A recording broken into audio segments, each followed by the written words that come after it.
All right, welcome to the latest episode of Blood Money. Today we have a very special guest, Steve Stockman. How you doing, sir?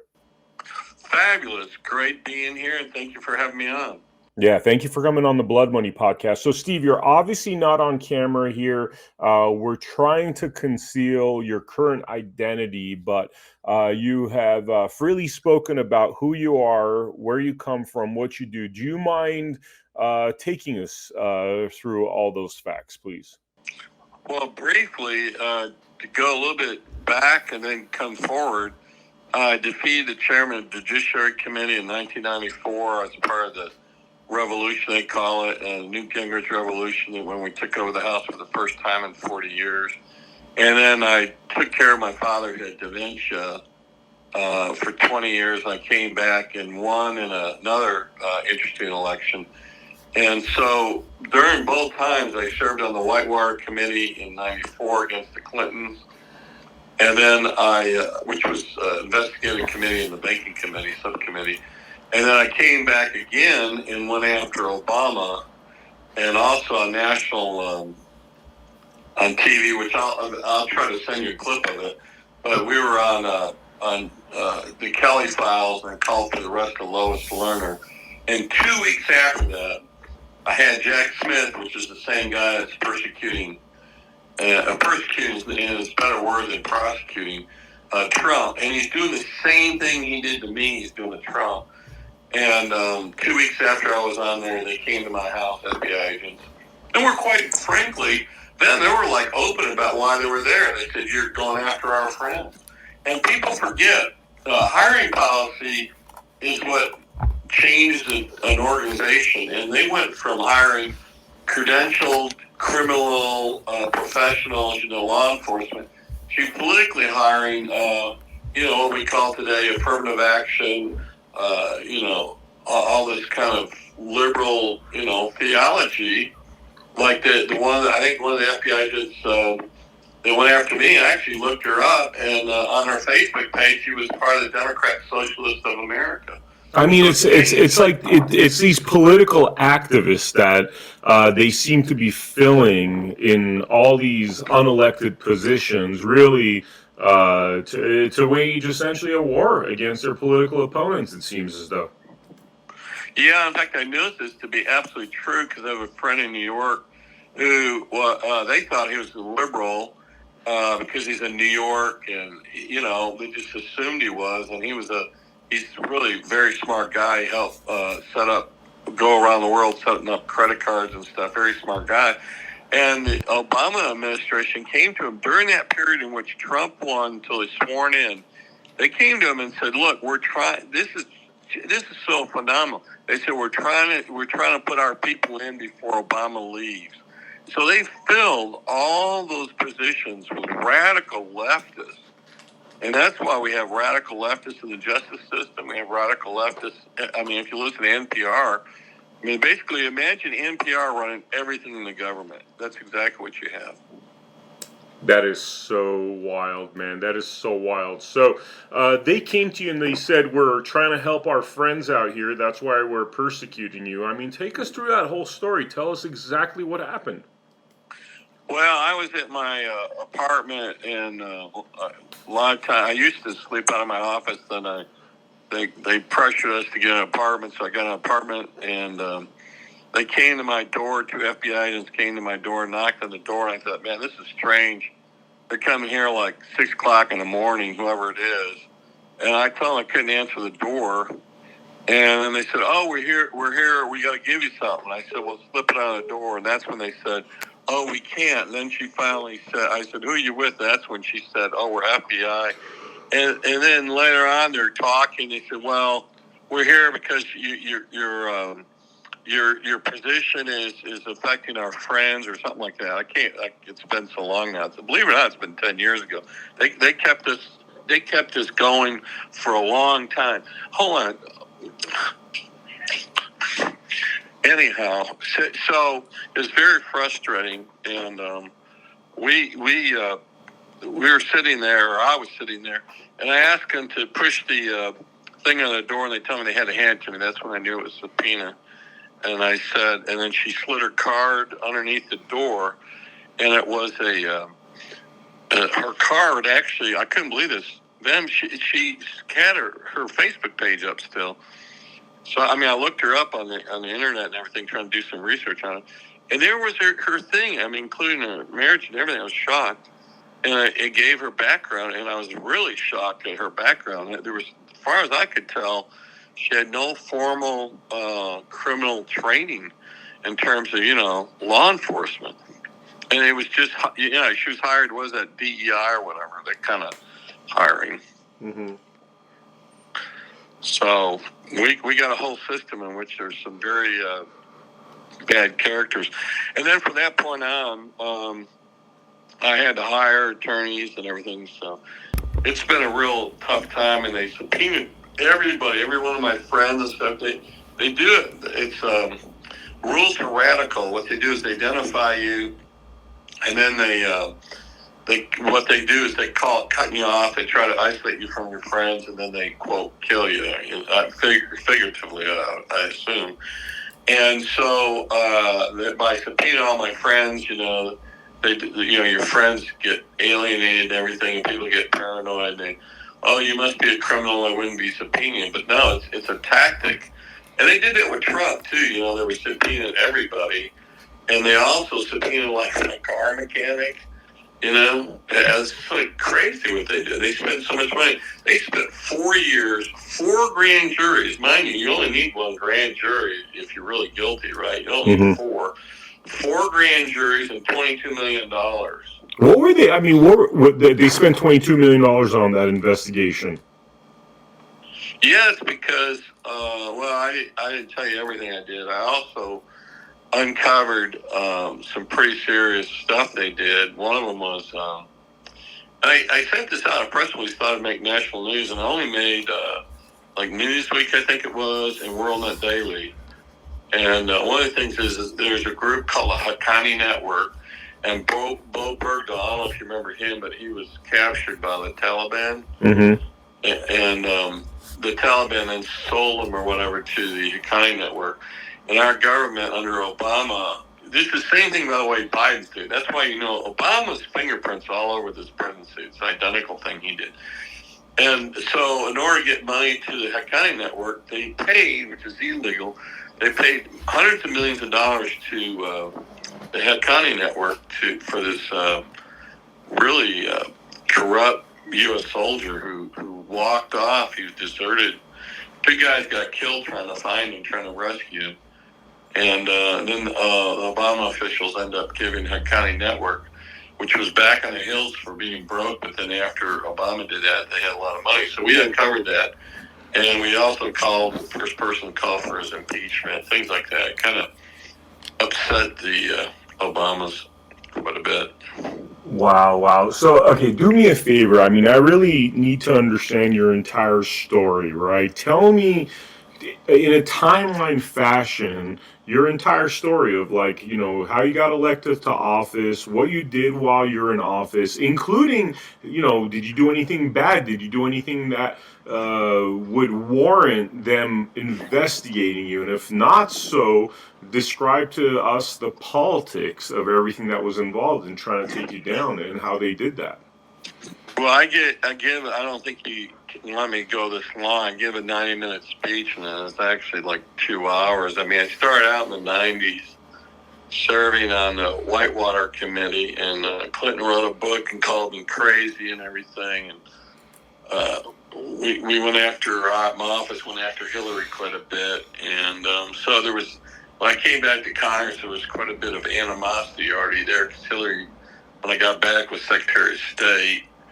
Well, do you mind if I stop you and ask you a question there? Like, why were you going after... No, I'm sorry. I apologize. You can stop me anytime. I didn't mean to marathon you. I apologize. No worries. No worries at all. I just want to get clarity on the logic behind all that you did. So you said once you're elected into office, you started going after Hillary Clinton. Why did you go after Hillary Clinton? What was your reasons for doing so? Well, you got to realize I was a kind of a conservative activist before I got elected. One thing that always ticked me off was you elect a congressman, he was out there campaigning. He goes, I'm going to do this, I'm going to do that. It's kind of like our Speaker of the House, right? He talks real tough and he gets in and becomes a pussycat. So I said, you know what? I don't want to be that guy. I said, I want to be a guy that after getting elected, I'm going to stand up and fight for conservative values.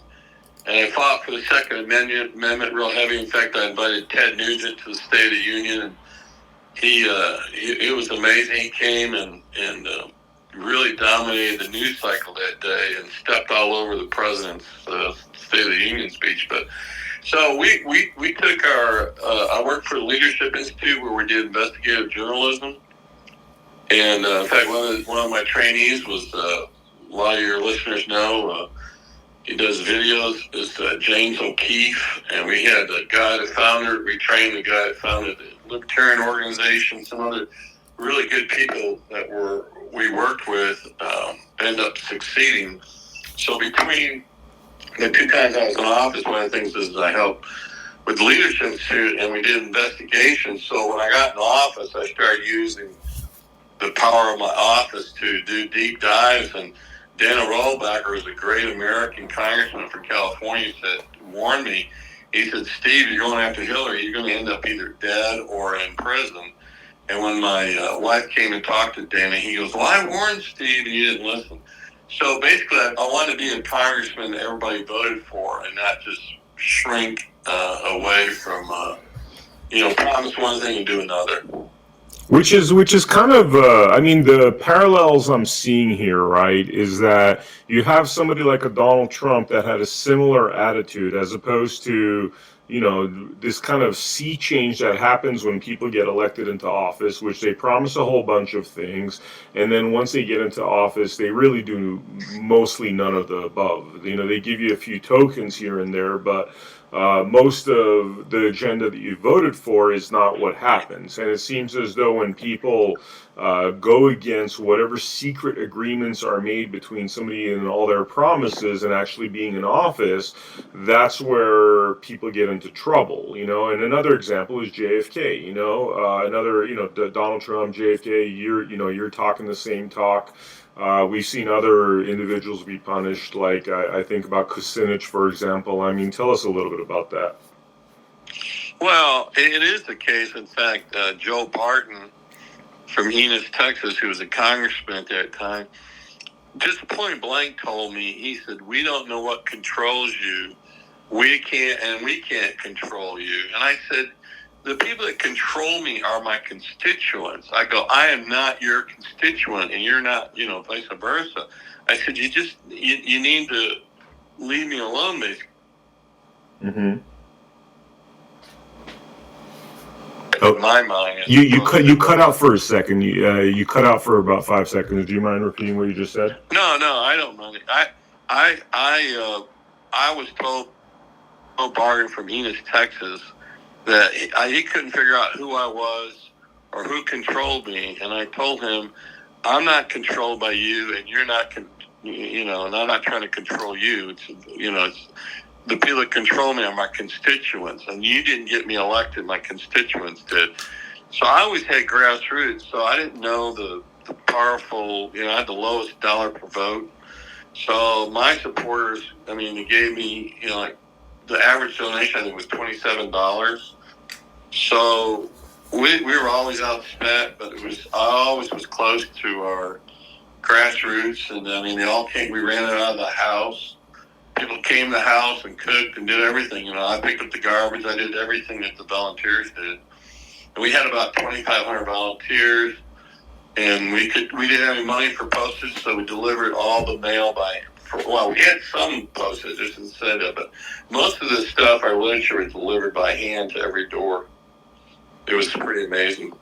Wow. But you said something about your cost per vote. Could you dive into that and kind of present what yours was and what something would be on average?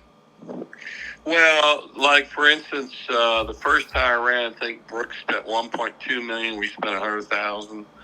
And that was in the 90s, so that's probably double now. That was probably, inflation, especially under Biden, would probably equivalent to $200,000. And then Again, in 20 years later, we were outspent. I can't remember the exact figures, but the New York Times said that we had the lowest dollar per vote. So what you take is the amount of money you spend and divide it by the number of votes you get, and that's how you get the dollar per vote. And we had the lowest in the nation. But that's because you got to figure them, each person that volunteers 1 hour at current rate, what's that, like $15 an hour or 20, depending on what state you're in. And if they're giving you 40 hours a week, you may be outspent, but in terms of volunteer hours, now when you have volunteers, you got to really respect them. And once you get elected, you can't turn around and stab them in the back and say, I'm not going to do what I promised to do. So I stuck to my word and didn't break it and paid for it. You know, in fact, like I said, Dana warned me ahead of time I need to stop. And I also had another congresswoman from California who told me that I was upsetting people. And you remember that, I'm trying to remember, it's the, what's his name, from New York, Schumer, said, you know, we have 6 ways on Sunday to screw you by the security apparatus.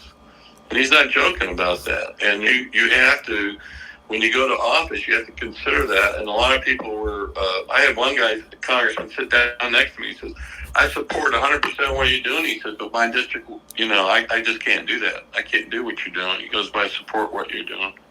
Why can't he do? Why couldn't he do what you're doing? They're fearful. I mean, frankly, they you know, the guy replaced me. Said, you know, I love this job. I don't want to ever lose it. He was more worried about that than we got too many guys in there that love the job but don't want to lose it. You know, had I just kept my mouth shut and did what everybody else did and did nothing, I'd still be in there to this day. The charges against Trump, I mean, there's no way there's 90 felony charges against him, all orchestrated at the same time. It's so blatant what they're doing. And they did the same thing to me. They wanted to shut me up. They did the same thing when they stacked the deck. They blocked testimony. The judge put a gag order on me. It's so, actually, I'm kind of going through stress watching this because it's bringing back, you know, what I went through. And it's so similar in so many ways. It's like cookie cutter. Jack Smith, his wife is friends with Michelle Obama. This is all political. Mm-hmm. And they destroyed our system, our legal system. By putting activist judges? Not just activist judges, activist prosecutors, you know. Jack Smith's a prosecutor who, by the way, is not constitutionally appointed. I don't know why they don't challenge that, but he's never been approved by the Senate. He's not, shouldn't be even doing what he's doing. Yeah. I mean, we did some work on the Canadian legal system and how badly it's corrupted with these individuals that are put into the courts, the federal courts, without any process that involves any oversight. It's basically the prime minister puts them there, and that's how Canada is really the prototype of how to turn your courts from justice courts into like literal just an extension of a party. And so it sounds like similar things are going on here. Where's the checks and balances to all of this? Well, our founding fathers wanted checks and balances, and the founding father talked about what they created was only for a moral and ethical people. And when you have unethical and non-moral people, you're going to get what we got. And if you really look at our system, throwing your opponent in prison is exactly what they did in Russia, what Putin does in Russia, what China does, you know. Vietnam just sentenced one of the political opponents to death. You got all these different nations around the world. Congo, on a regular basis, throws their opponents in jail and silence the opposition. So we're becoming the same thing that we used to criticize. We became what we used to condemn. Yeah. I mean, we're doing, not to jump around here because I really want to hear the details of all that happened. I mean, how you're essentially, it sounds like a political persecution. I want to understand also, what were the charges? You know, with Trump, we see, the hush money and all this nonsense. With you, what was it that they're saying you did? Well, it's a little bit esoteric in terms of what it is. I don't know how much you want to go into it, but I mean, you got to realize all this is spanning over now. It's been 11 years. So to tell you in 30 minutes what happens, kind of like saying, give me history of the world in 30 minutes. Yeah. They start out with just one FEC charge. By the way, the FEC, in my case, never said I did anything wrong, which is very similar to the current trial with Trump right now. They're taking FEC, which is a federal body, and they flipped it into a state charge, which is bizarre, and which they shouldn't be allowed to do. And they're twisting it. They always use two things. Anytime they want to counter you, there's a great book called 3 Felonies a Day. It documents how everybody in the United States commits 3 felonies because there's so many laws. I mean, under Reagan, there was like 3,000 federal laws, and now we have over 300,000 laws. So everybody breaks and commits a felony. And the definition of fraud is determined not by you and your organization. It's determined by the government. So if anybody has a nonprofit, including churches, if someone gives you a donation and the person's happy they gave the donation and you spent it the way the donor wanted, the government can come in and say, no, you committed fraud because we read this and we think you didn't do what we think you should have done. That's exactly what they did with me. And once they get one crime, which is what they did to Trump, then they call it stacking. So they say, oh, you committed fraud. So you take a check from a church or whatever. Okay, you got a fraudulent donation. Now you're doing money laundering, wire fraud, and that's how they stack the charges. That's how they went from, like one charge to 96 or whatever. It's called stacking. It's just like building a house. They keep putting stuff on top, and that's what they did with me. First I had 2 charges, and they all went up to 27 charges. And so a jury who doesn't understand federal election law or internal revenue law, they're mom and pop on the jury, and the government's sitting there going, "Oh, he broke the law." But in reality, we never broke the law. We had attorneys checking what we did, and we followed the law. But the jury doesn't know that. And there's also another book out about jury, how bad juries now are ill-informed. I mean, if you look at if you interview some of these people demonstrating, they don't even know what they're saying or where Palestine is. I mean, they're clueless.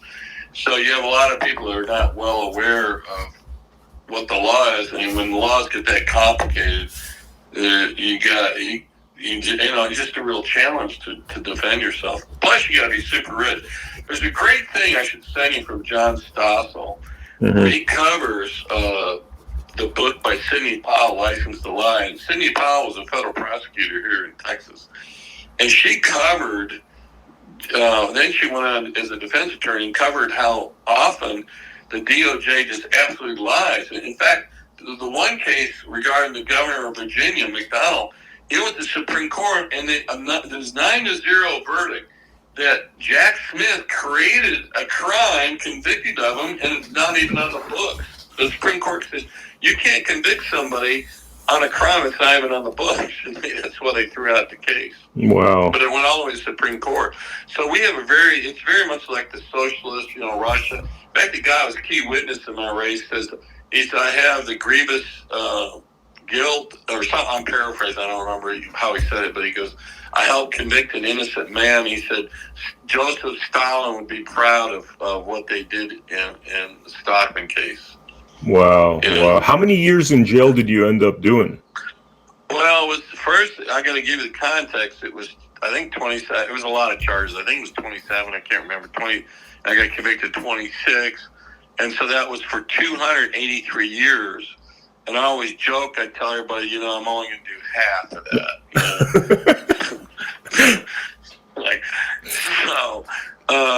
But then the judge ended up sending me 10 years in prison for something that is so ridiculous. An FEC charge, federal election charge, basically. And they stacked the deck on that. And then, so I'm in prison, and then my wife was excellent at working and carrying my case. 95% of the people that go to prison, they get divorced, and it's kind of sad. People leave, and I met a lot of people that were innocent. There's a guy in there now called John Woods, mm-hmm. and I wish your listeners would write to him. He's a state senator from Arkansas, and his crime was that he endorsed Trump in the state in which Hillary was from. Oh, wow, And wow. she sicked the DOJ on him. He got money for a Christian school, and they turned that into a crime of bribery or something like that. It was ridiculous. But listen to this. The FBI admitted he destroyed evidence to convict John. So you would think, hey, the FBI admitted he tampered with, the evidence to convict him. He admitted that. He also, the FBI perjured himself, not once, but twice. Paid cash to delete his computer software. It was demanded to be turned over. And you know what the FBI agent got? He got like 90 days or a year or something like that on probation. And John is still in prison after they admitted they falsely convicted him. Oh my goodness! Wow. He's in Bastrop. If you look him up, his name, you can write to Bastrop prison, and he got 18 years. I got 10. He got 18. Wow. I really wish Trump would have pardoned him because his case is, my case is bad, but his is unbelievably bad. So Trump pardoned you, right? No, he commuted my sentence, and people want to know the difference. Okay. Pardon means I get my gun rights back, my voting rights back, and it's like it never happened. It means I got a pardon. Commute means I just don't do the physical prison time. I still was on probation for 3 years. I was under the government thumb, and I couldn't talk like I am now with you. And that happened. I finished that probation, 3-year probation, December 22nd of last year. So I've only been off about 4 months. So I really do interviews, but you were so gracious to me and so kind. I'm doing it with you, and I appreciate what you're doing to defend our nation. Yeah. I mean, I appreciate you, coming and talking about this. So, I mean, this sounds like the political persecutions we've been seeing more currently, like in our mass media, but really, like how long ago was this? This was about 12 years ago. Yeah, it was 11 years. Yeah, it was. Some people said I was the tip of the spear. I was one of the first guys to get persecuted, but it was oddly at the end of our trial. By the way, the prosecutor who took over from Jack Smith and everything, he's super corrupt himself, very close with Obama. And Bob Barr put him in charge. There's an article in Gateway Pundit about this guy. Bob Barr put him in charge of voter fraud. That would be like putting one of the, a robbers gang in charge of bank robberies. I mean, Yeah. Just the wrong person to put in there. But all this happened many years ago, and people, when it first happened to me, thought, "Oh, you're guilty" and all that, and then now they're going, "Oh, wow, you really were set up." Especially once they hear the whole. I gave like a 90-minute presentation. Once they hear it all, people come up and are very gracious to me, and they did some other things when I was in prison. Like they try to give me. I'm a diabetic, and they try to give me a large dose of fast-acting insulin, which would have cut short my life. You're what? They try to give me a large dose of quick-acting insulin, which would have cut short my life. Wow. But I told them it's unusual because normally when they gave me insulin, they would stand in front of me and I'd watch them fill the syringe, right? Well, I went out there one time, and I got a witness to this, by the way, and he was standing behind me. He said, "Damn, Stockman," he said, "they really are trying to kill you." They set aside a syringe with my name on it. I said, "I'm not taking anything that I don't know with my name on it." And the nurse said, "I wouldn't either." She squirted it in the air. So, wow. They don't fight the way we do. I mean, it's crazy. It's crazy because, like, you're talking about, like, murder, putting you in jail. We're seeing what's happened with the J6 people. And the censorship on that is really crazy because, look, like, trying to think about this in the most objective way possible. Yes, there was people on January 6th that deserve to be in jail, right? There's a lot of people in jail right now that don't deserve to be in there. You know what I mean? That were there, like they weren't talking about violence, they weren't doing violence, and that's a It's like large grandmas. majority. I mean, they're also arresting grandma who's praying in front of an abortion clinic, throwing her in jail. And in the meantime, right before Congress, you got the head of the FBI saying, "Oh, well, we got all these Chinese spies. This is the worst time, and we need more money." And then they take that money, instead of using it on Chinese spies, they go ahead and spy on us. It's just an abuse of power, and Republicans keep falling for it. It's almost like Charlie Brown with the football, you know? Mm-hmm. They say, "Oh, we need more money." And every time they get more money, they spend it on working to attack us, as American citizens. Yeah. By the way, the same thing they're charging the J stickers for. I was on a banking committee one time, and it was over, I can't remember what the bill was or whatever, and we had Code Pink and Nation of Islam interrupting our meetings. No one ever got charged. I mean, the double standard is so blatant. I mean, they were throwing stuff all around and disrupting the meetings. And this, this issue right now, sorry to interrupt you, really, like, now you have like this, something like 30 million like individuals that came illegally, that they're, giving them all sorts of rights, including the right to vote and register to vote. I mean, it's crazy. It's like what's happening in front of your eyes is pretty much the country is being stolen by this cabal, more or less. Yeah, it is a cabal, and I think at the head of it is Obama, and but they believe what's called Klaus Piven. They're doing if you read their stuff, they're doing exactly what they're advocating. They're trying to overload the system. They're trying to make the country bankrupt, which I think they succeeded. We're every 90 days we have $1 trillion in new debt. And it is outlined in their goals, and they're succeeding in so many ways. The Marxists continually use and have used immigration as a weapon to undermine the country. Mm-hmm. In fact, honestly, it was the socialists out of Germany that sent people that supported Marx into Russia to help overthrow in 1917 the Russian Tsar. Mm-hmm. So that's not unusual what they're doing. Yeah, but it's pretty alarming. You're watching the United States lose what we thought we could never lose. So tell me more about how they came after you, the political persecutions. Give me a timeline, and I know it's a lot of information, but try to give me some highlights on when it started and all the way up to you getting out of jail most recently. Well, like I said, I went after him in the 90s, and Jim Leach was my chairman at that time, a guy from Iowa who then became a Democrat.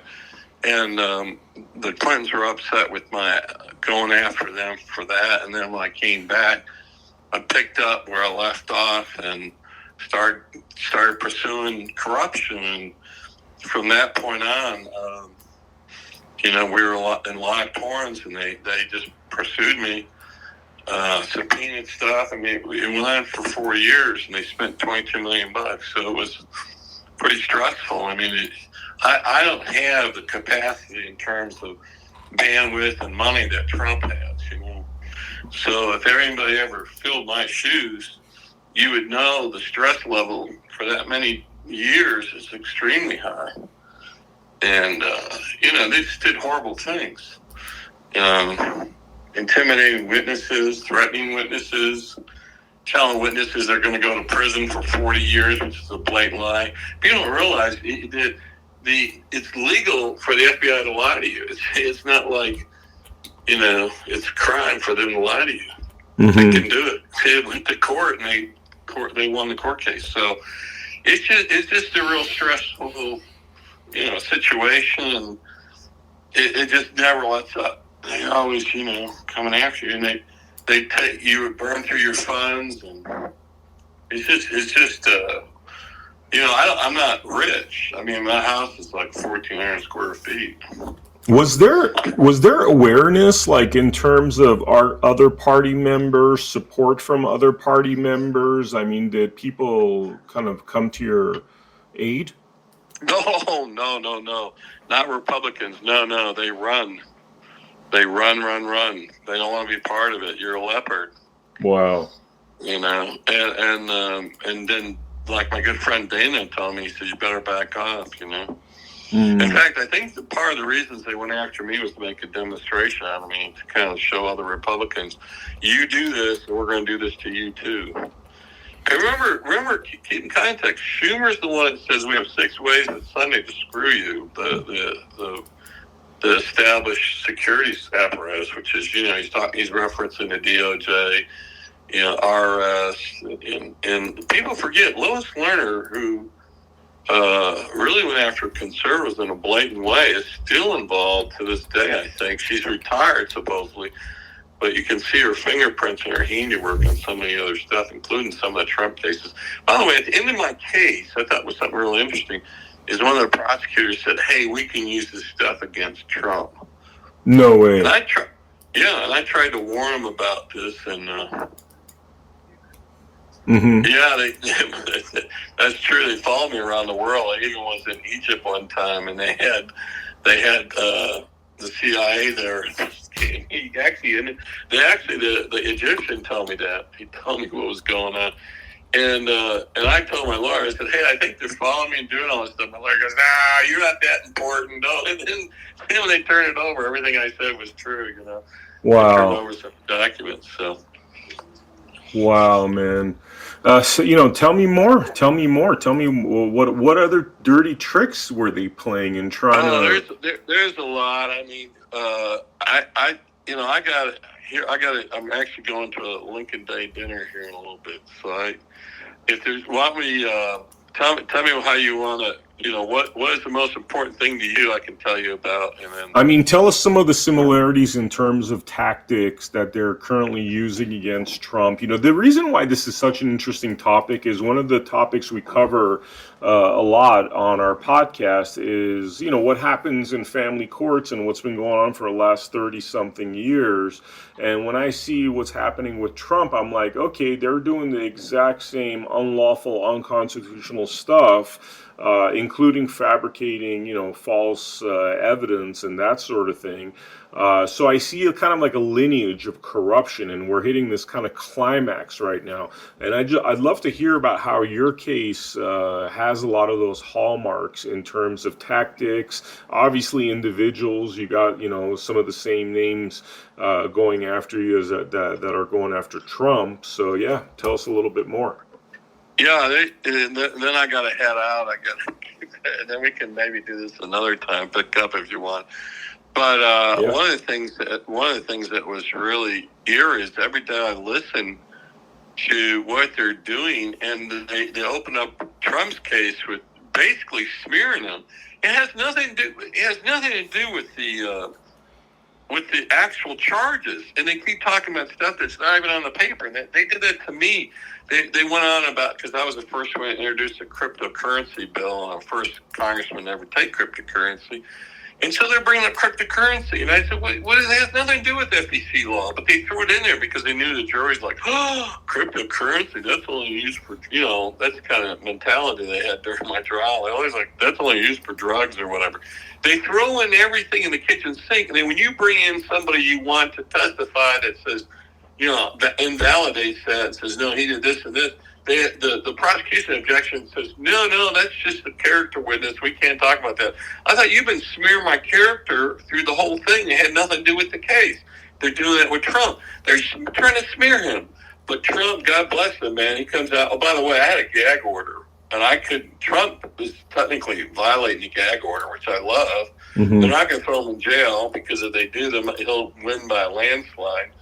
So he gets out there and violates. But I had a gag order, too. I also had witnesses that were not allowed to testify. It's just on and on and on. It's duplicative in so many ways. In fact, it's actually, I actually get stressed out listening to it because it's bringing back flashbacks of what happened to me. Wow, man.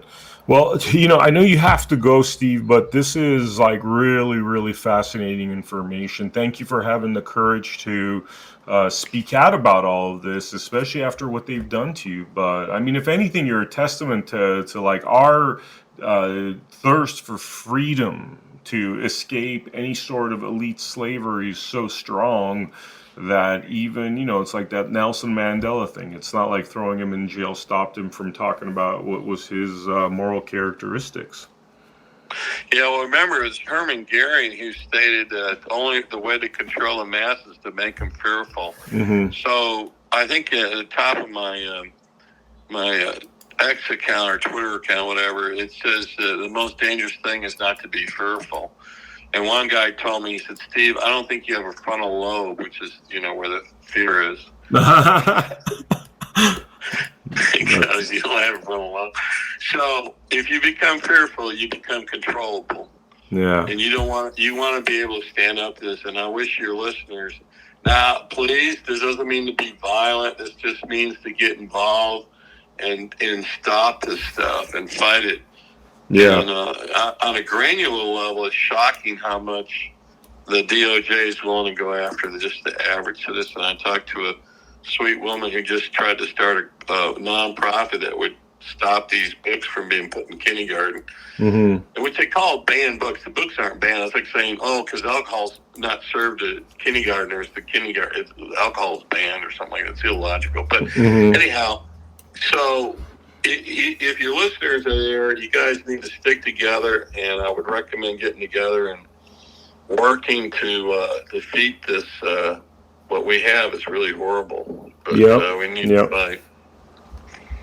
But thank you for having me on, and thank you for letting me have this opportunity to share with you. And if there's anything you need in the future, let me know. Yeah, would love to have you back on here, Steve. And just a quick outro. Thank you, viewers, for joining us for this episode of Blood Money. Make sure you go to americahappens.com, insert your email address so you could stay subscribed to the America Happens Network. I will see you all on the next episode of Blood Money. Take care.